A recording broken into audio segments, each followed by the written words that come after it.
When I was younger, I went on an overseas trip with my mom and stepdad to go see his side of the family. Almost as soon as we landed, they started arguing. I was sent outside, and when I came back in, my mom was acting cagey. She told me one of my stepdad's cousins was getting married in 2 days, but not to worry about it. She kept saying that and acting strange. So I kept pushing until she explained. Yes, the cousin was getting married, but only symbolically. The cousin's family was desperate and needed a cultural wedding to happen for some reason. He'd already agreed to help out, so she couldn't really say no, but not to worry because it didn't mean anything because it was only symbolic, which is when I figured out how he was helping out. She reassured me that it didn't mean anything and BG-Jed me to just be polite and be the groom for the day. It was just going to be a fun party and a good opportunity to learn more about other cultures. That entire day was a blur, but the food was good. We went home reasonably early. My mom and I spent the rest of the trip as justice while my stepdad was with his family, but once we got home, everything was completely normal, and we never really talked about any of that again until today. My stepdad called to ask if my wife and my daughter would come for a vacation in his home country. He would pay for everything. He was really pushing for it, so I pushed back. He confessed that along with family time, he also needed me to come along so they could undo the symbolic marriage so that the cousin could get married to her, so because she currently can't because she's considered to be already married to me. I don't see a reason to.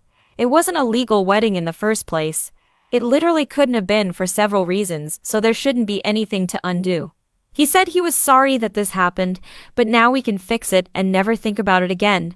I don't really want to go to this country, it's not really safe to go there in the first place, and I really don't like the idea of getting trapped somewhere again where I don't know the language or what's going on.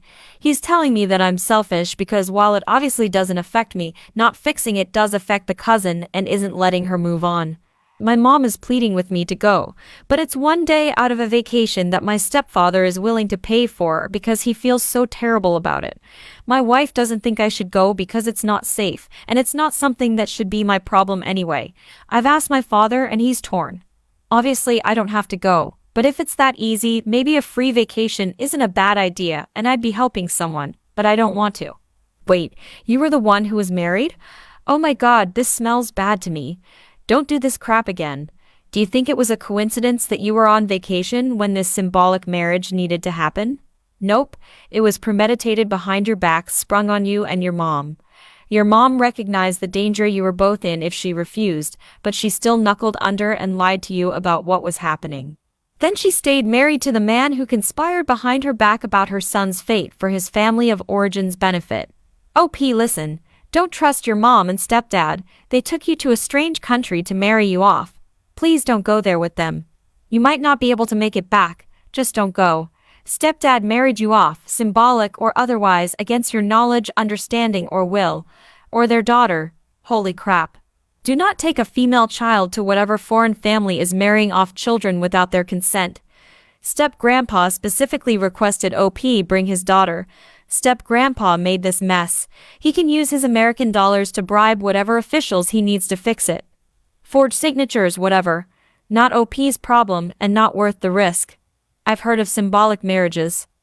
A fortune teller or astrologer predicts that someone's first marriage will fail, so the family gets the person married symbolically to a tree or something so that their next marriage to their actual spouse will have better luck. Of course, this family SCKS for not marrying the girl off to a tree instead of some random dude. The blurred part concerns me too. Did someone give OP something mind-altering so he wouldn't really understand what a major crap show this was? Dude, lawyer up? Be prepared to go nuclear on your stepfather and mother if necessary because this sort of stuff can mess up your life for real, and they had no problem throwing you to the wolves back then. Story 2. My best friend Francesca, 28 female, and her husband Michael, 30 male, passed away in a car crash. I've known Francesca for almost 12 years and Michael significantly less, but we were still good friends. My fiancé and I don't have children because 1. I can't and won't birth them, and 2. We considered adoption and fostering, but haven't entirely made the final decision yet. My 25 female and my fiancé, 28 male, were designated to be the guardians of their children in the event of this tragedy. Michael and Francesca had 3 children together: Joe, toddler male, Sarah and Tessa, twin female toddlers. However, recently Michael's parents have been commenting on adopting Joe and his coming to live with them. I've since put a halt to these comments, but Michael's parents have been spreading it around that it's their right to adopt their grandchildren, although they seem to only want Joe, which is its own bucket of issues.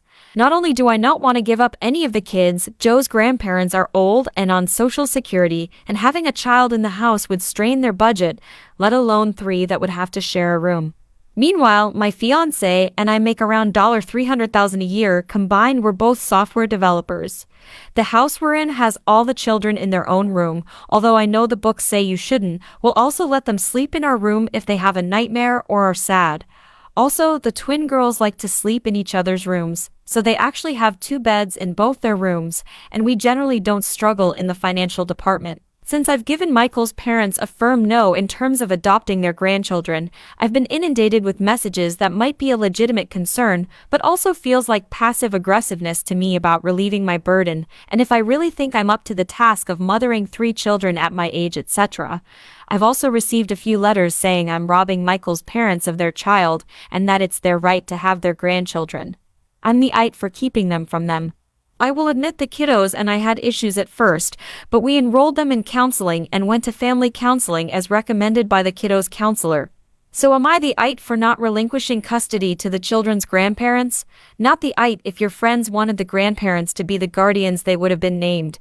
It's also really crappy that they want to split those poor kids up. Good for you, you're an absolute saint for taking the kids into your home.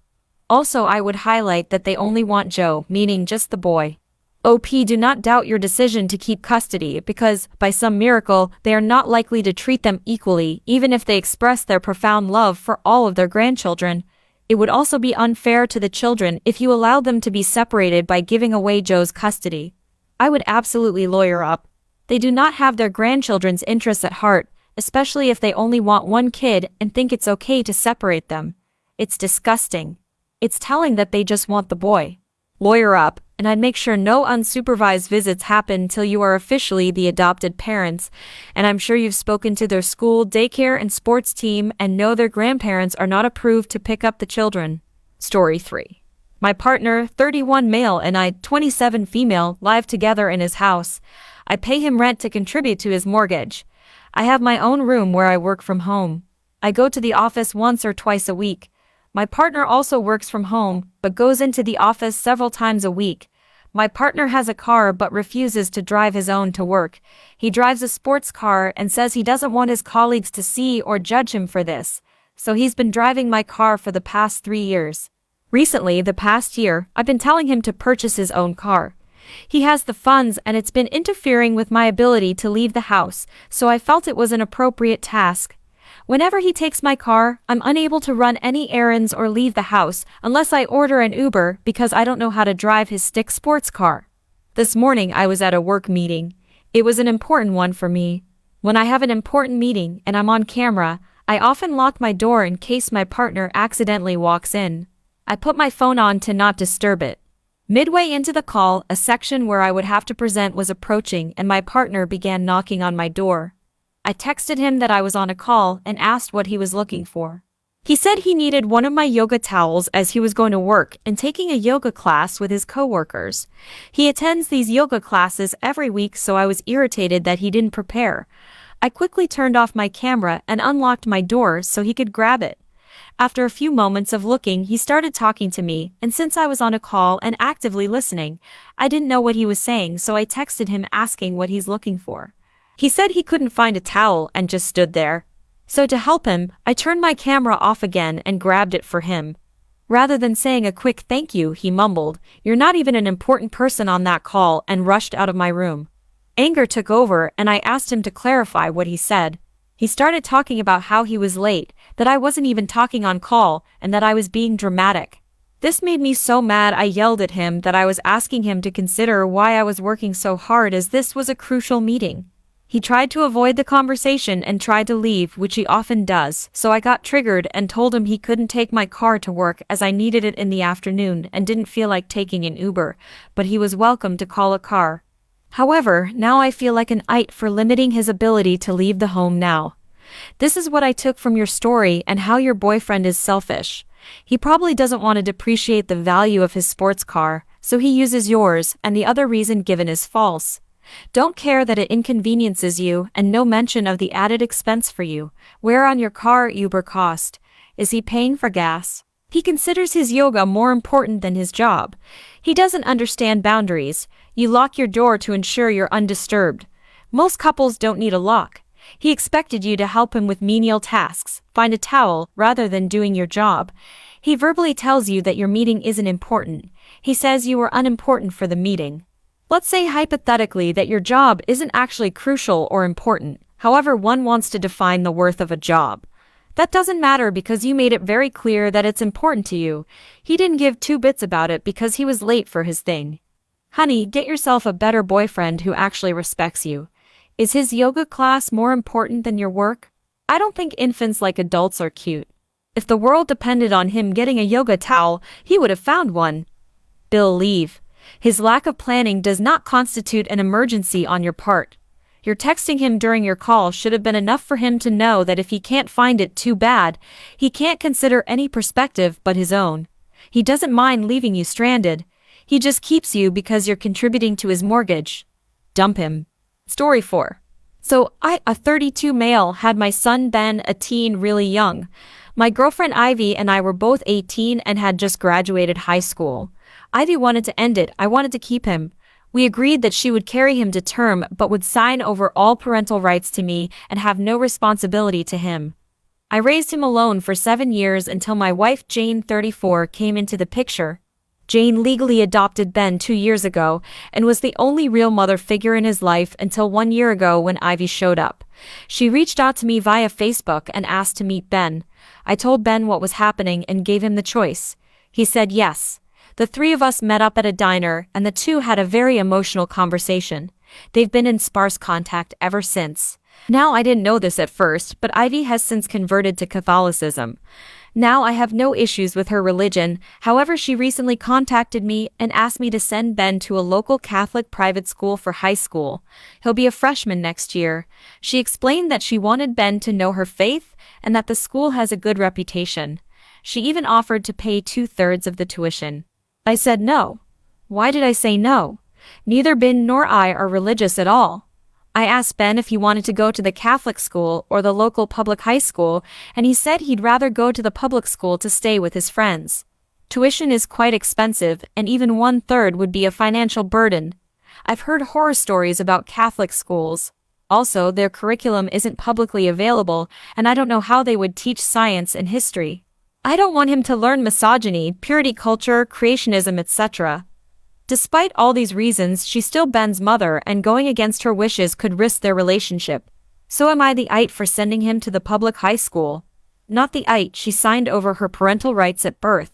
She's just the egg donor and the incubator. She willingly gave up the role of mother. She cannot have any expectation that she will get that role back. You didn't have to even consider it and give Ben the option. Also, the curriculum not available to parents is a huge red flag. Also, Ben at his age is old enough that his opinion matters. So even if OP were in favor of the idea, it would still not be okay given Ben is against it. It would also not be okay if she, for instance, asked Ben to attend church against Ben's wishes. Me wondering if maybe now she's having fertility problems, she's gone to Jesus, she wants contact, etc. It all screams that something's going wrong. OP, stop referring to this woman as his mother. She voluntarily stopped being his mom when she decided to sign over her parental rights. And Jane is his mom. His real mom. Not the bio one who showed up so many years later, has no say in this. Maybe if Ivy had shown up a few years in, it would have been too late once he built his relationship with Jane. Being a parent is taking responsibility and being there. Not showing up years or decades later claiming to know what's best for their kid. Exactly. It really makes me angry how Jane has no say in it. She raised him, she took all the responsibility and put in the work, but she's only mentioned once. I bet she feels horrible how the OP is even considering that bio moms, egg donors, request for the kid to get to know her faith. She might have struggled to be pregnant in high school. Still, after that, she had many years of advantage of not raising the kid and probably building a career to come and offer some conditional funding. Literally, a random woman shows up this many years in and suddenly she can dictate how they should arrange their lives. Story 5. My 28 female brother George, nearly an adult, recently applied to his 5 universities. We're from the UK, and has received acceptance from all but one of them who have yet to render a decision. It's for a top-rated course. I'm incredibly proud of him. Unfortunately, all of them would require him to move quite far, and while he won't have to worry about his tuition fees, he will only be eligible for the minimum amount as our parents earn over the limit.